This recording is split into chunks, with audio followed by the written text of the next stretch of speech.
welcome to Geeksphere TV. I'm your host tonight, Bradley Borrows, and I'm joined by the lovely and well and healthy Skip Parker. Welcome back, bud. Cheers, mate. How you feeling? Yeah, good. Hey, good. Really good, actually. And thanks to everyone that hung in with us last week when we disappeared for literally the whole week. Yeah, we had a week's absence. It did, and so it was medical issues, but we appreciate the support, and wow, look at us, we're back again. We're back, and I'm glad to be back. It's been a really, really busy week, and we're going to cover off a couple of the key news items in the news and brief this week. Now, Microsoft held their build event recently, and there was a lot of announcements going on, and particularly around Windows 8.1. Yep. So this is Microsoft's, I suppose, second iteration of its Windows 8 operating system. Yep. It's within 9 months of it releasing its, I suppose, the major version of Windows 8. Now we're going to cover a lot more of this later in the show. Yeah, look, we've got it right here. Yeah, we've got it here and here. So we're going to actually demo it and show you up and going. I spent last night rebuilding these devices for today. But there was a lot of other announcements going on at the Build conference around some of its developer communities, tools that are going on, Azure, which is its public cloud system.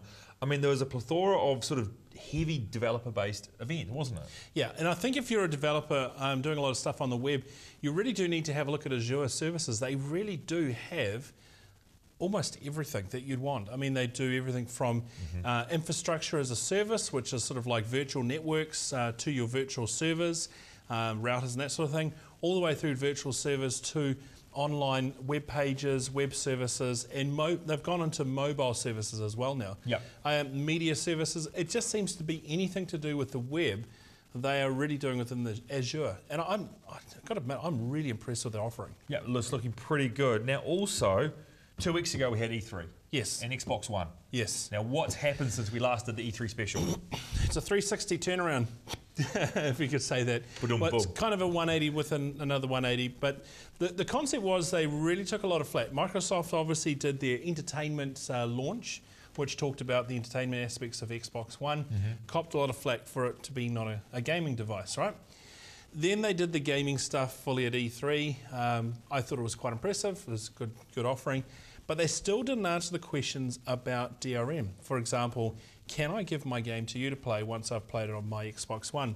Now, the previous concept was, no, you couldn't, because we would lock it to the device or to your account, and you wouldn't be able to play that or give it to your friend to play, which was a little bit of a nuisance. And kind of the kickback from the community was huge. People were saying, look, what's the point? I'm not even going to bother. So Microsoft have done a turnaround, and they said, look, we're not doing the DRM thing. We've heard what you've said. This is from Don Matrick, right? We've heard what you've said, and we're going to scrap the DRM idea. You can play games, share them as you would in the past. Now, he also announced that they're going to also scrap the internet connection polling thing every 24 hours as well. Yeah, the always-on concept, which everyone got really upset. And there were a lot of really dumb comments made around that, both on the plus side and the negative side of the argument, right? So people were saying, this is just a stupid idea. Maybe it's not, maybe it is. And a couple of Microsoft execs also made a couple of really dumb comments as well that really did rile up the community. So it was a bit of a rough situation, but it's interesting to see Microsoft listening to the community. Yep. Now, out of that, and possibly not related, but we can't really tell, Don Matrick, who was the head of Xbox, has now left the company and is going to work for Zynga.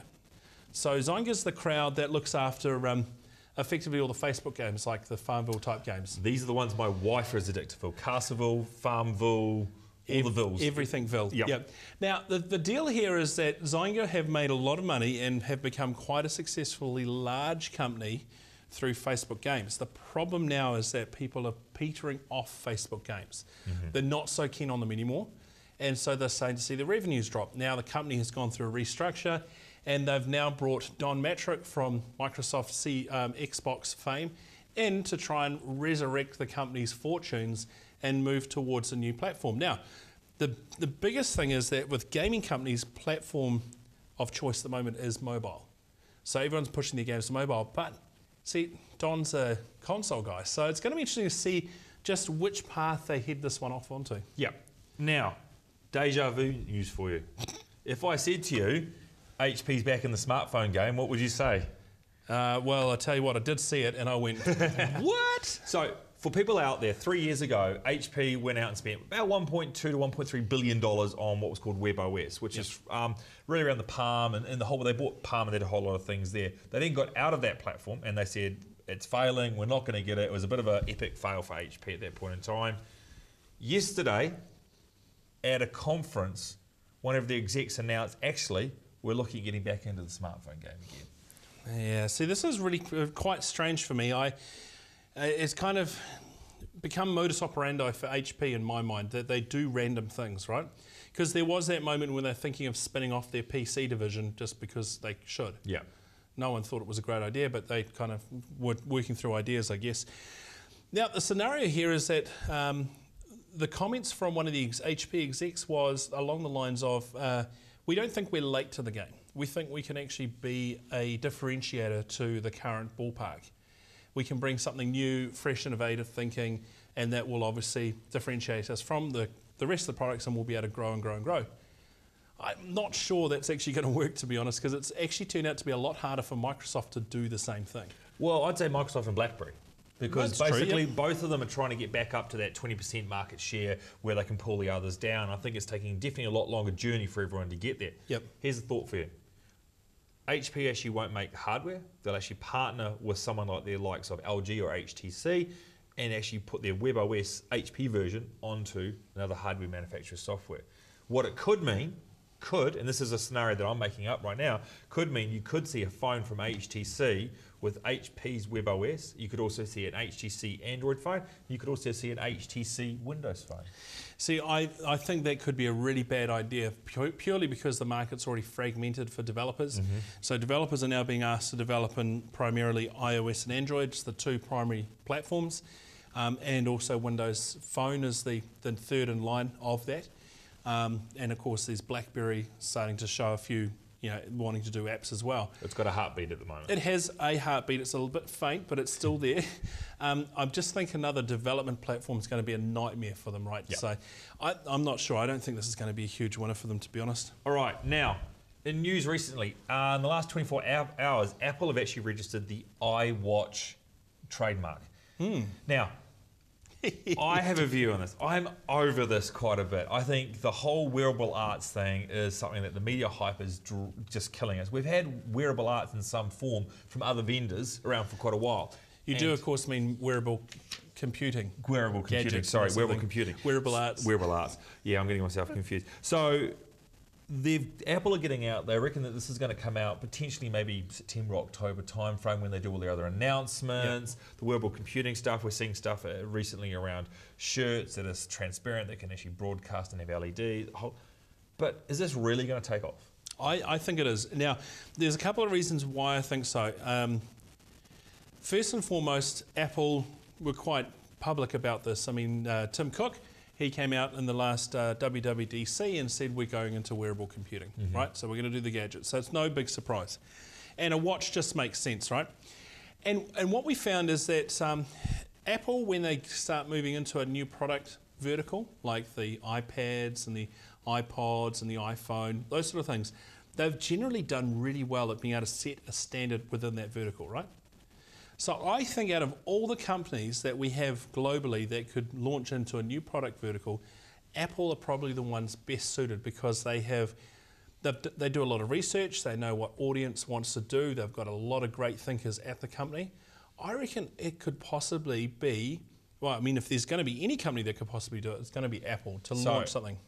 I want to challenge you on one thing, the research side of things. If they'd done the research on the Mac Pro that they recently released, which looks like a rubbish bin, I think that would have been an interesting one. But in saying that, I totally agree with you. If someone's going to pull off the innovation to design, it's going to be Apple. They're going to be able to do it. It's going to look beautiful. Yep. A lot of people have attempted to do the wearable computing, as I mentioned earlier, around it, but I just don't think we're there from a technology era. We don't have the translucent glass devices and phones, and we don't have all that stuff there. It's going to be a Gen 1. Right.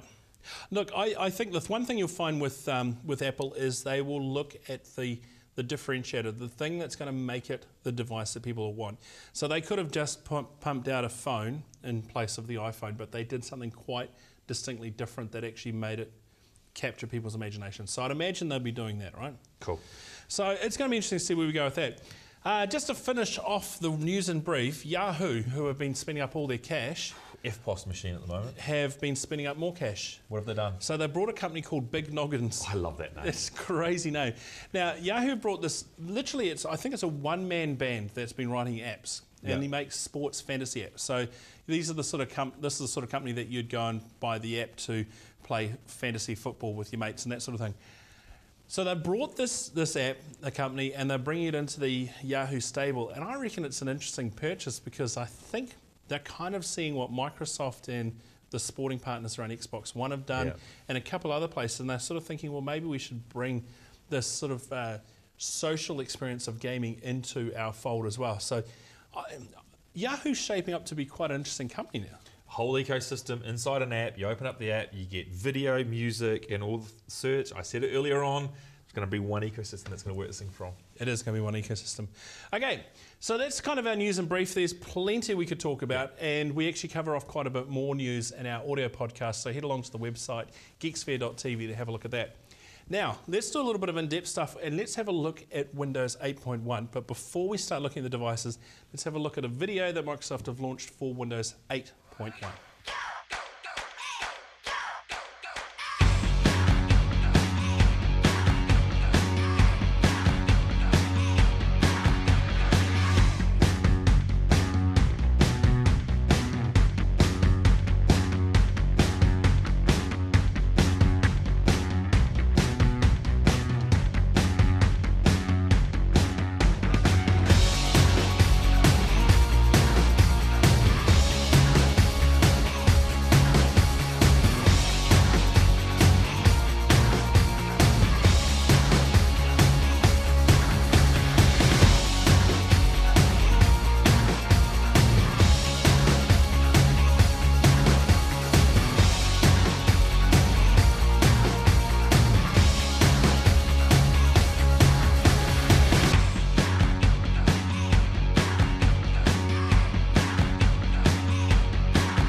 So that's Microsoft release of the video of Windows 8.1. Now, I spent last night and I've actually downloaded, well, actually on release day, I have installed Windows 8 Pro onto this device here.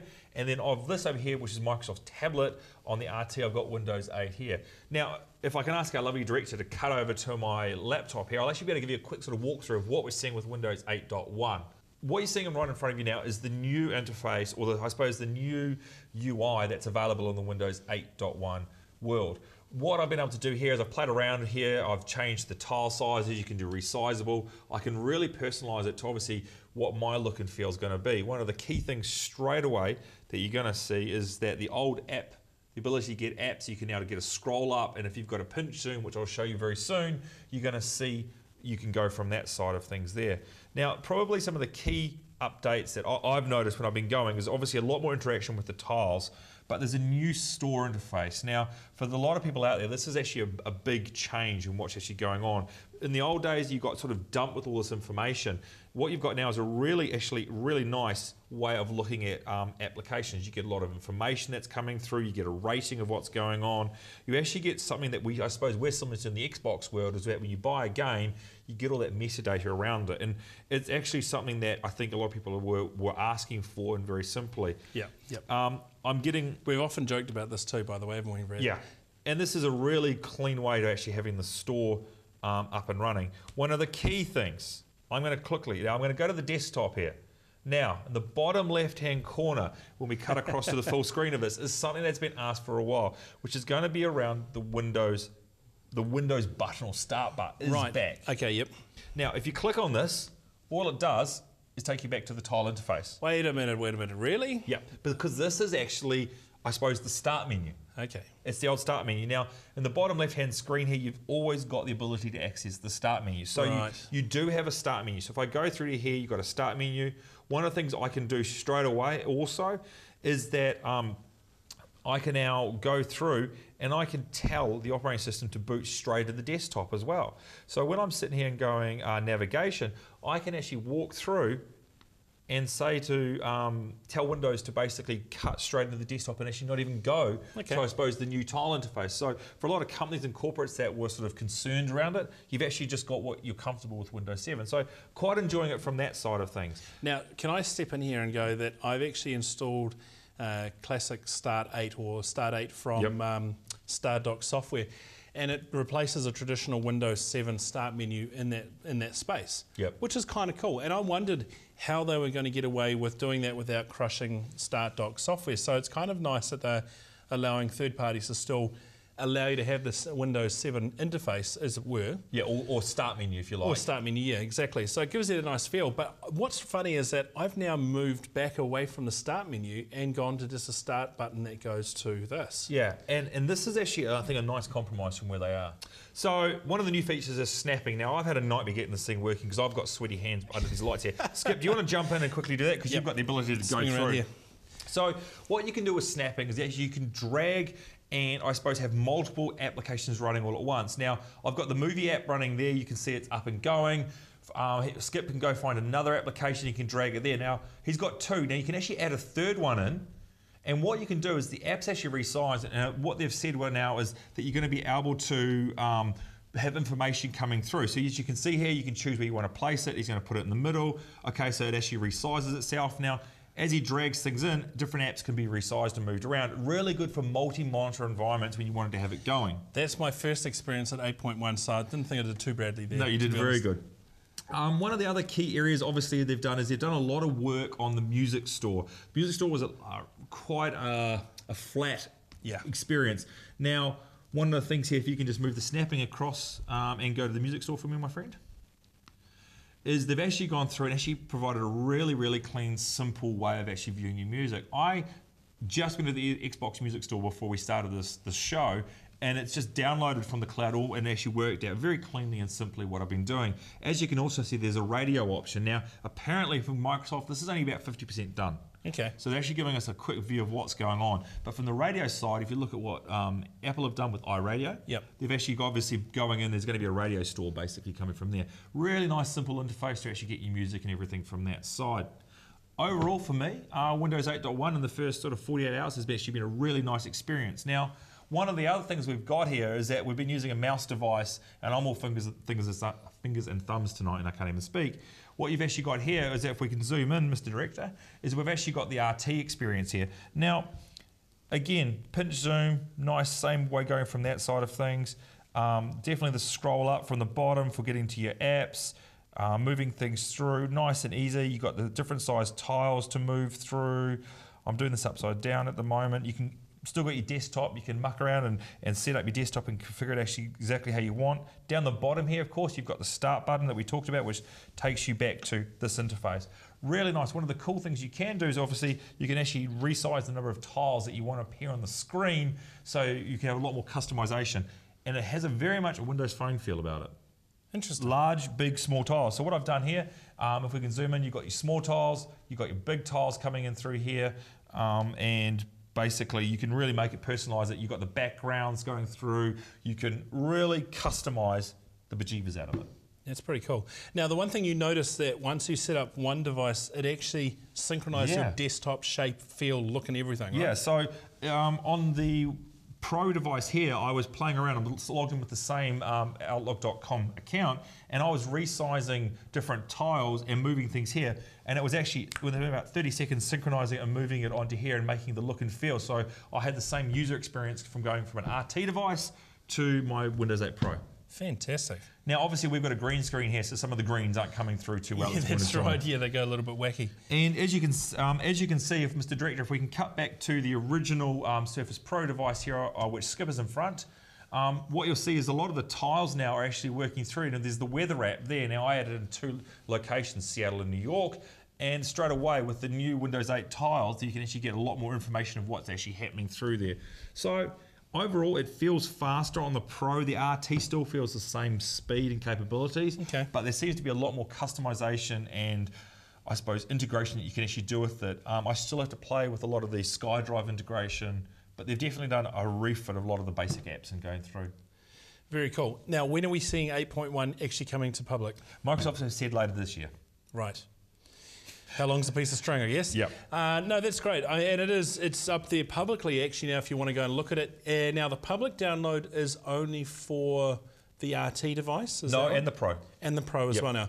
But, and so I should be able to load that up on my Pro as well now? Totally. Okay, because there was a delay for a couple of days where the Pro wasn't available.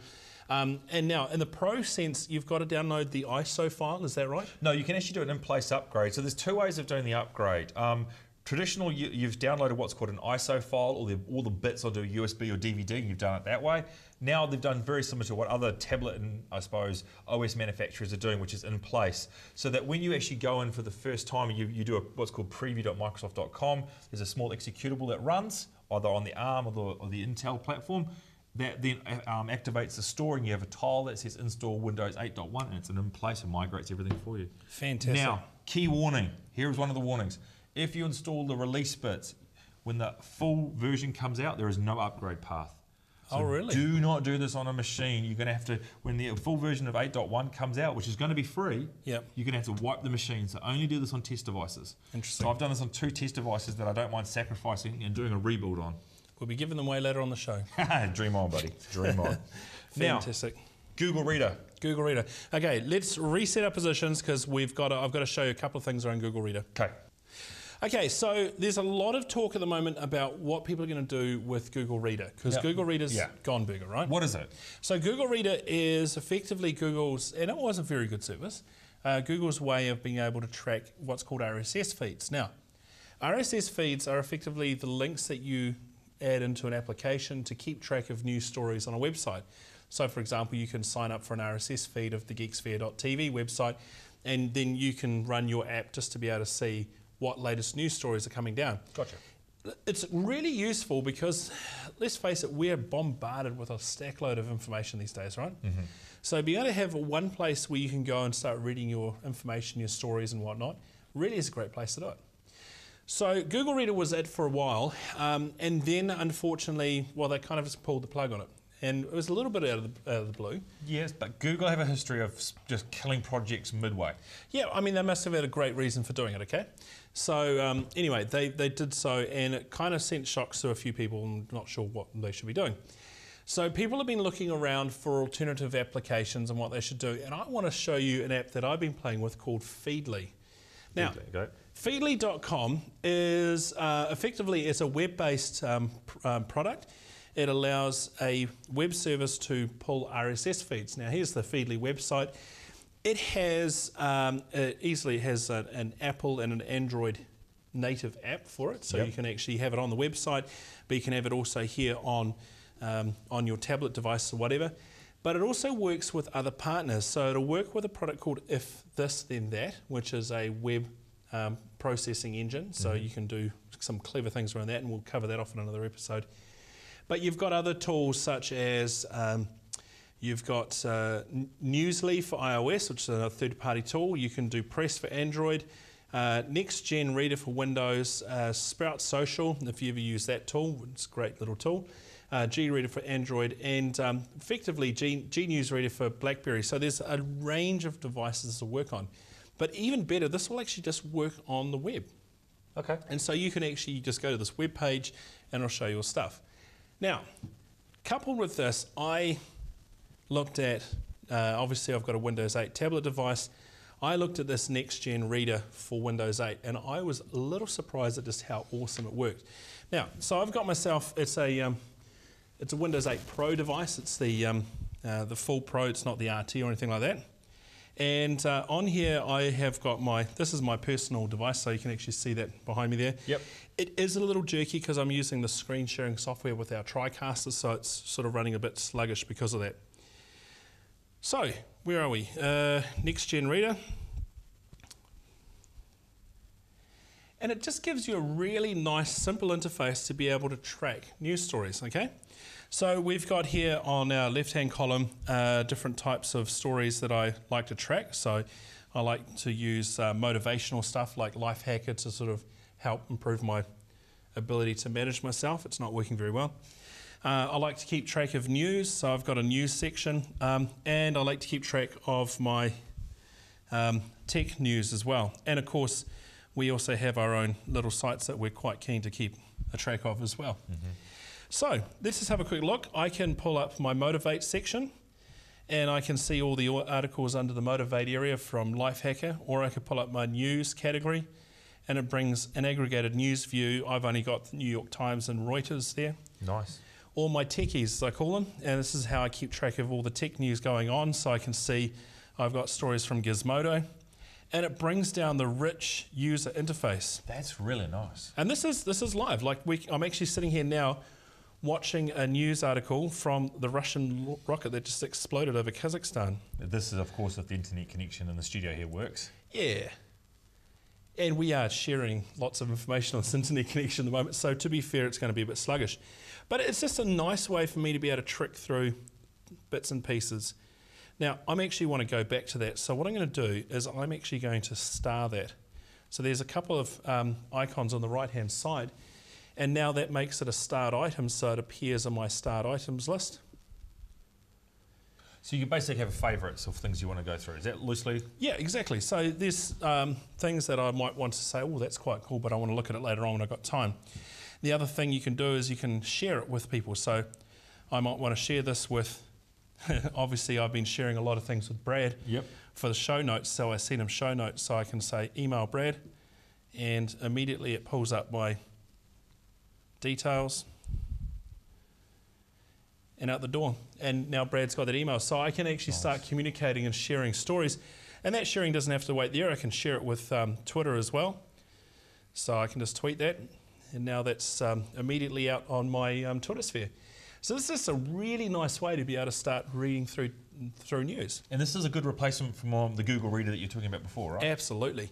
So it's sort of the power of Feedly, and it's really rich apps written for the right devices. So if you go and get the app for your iPad or your iPhone or whatever, it's just going to work really nicely and richly within that interface. So I reckon if you want to look at it, it's definitely one to look at, is Next Gen Reader for Windows 8, but definitely Feedly to manage all your feeds. And that's obviously, you mentioned you've got straight web, you've got iOS, you've got a BlackBerry feed, you've got your Windows feed, and you've got your Android feed in there. And if you've got nothing that supports it, just use the web version. Yeah, so that's pretty good, pretty good.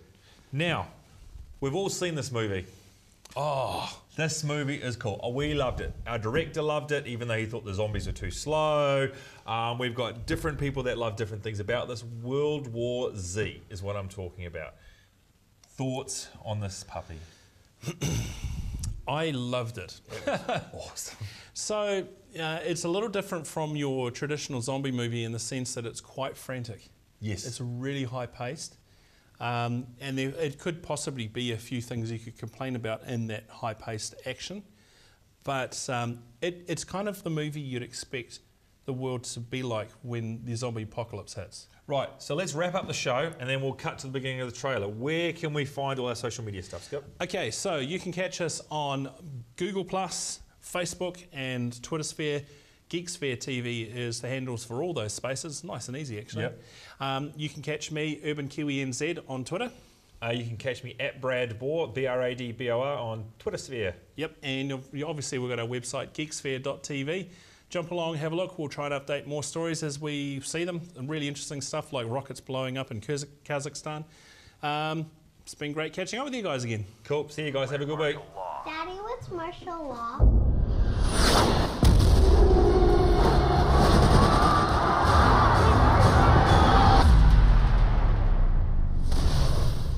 I'm scared. How do we know they're coming? They're coming. Ready?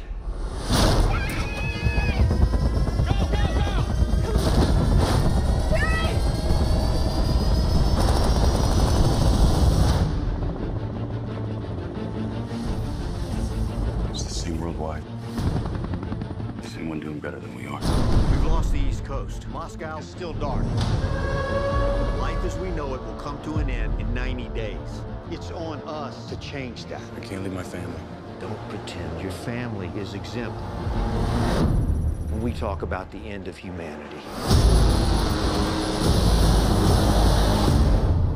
I don't want to leave you, but I have to go. I'll keep our kids safe.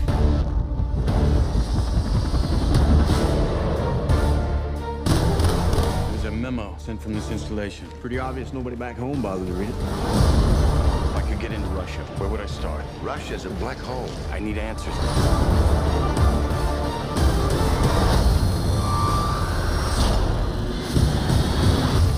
Guns are half measures. You with the CIA? But they're not with me.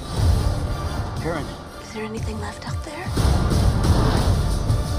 If we knew where this thing started, maybe we could kill it. I think these things have a weakness. Every human being we save is one less to fight.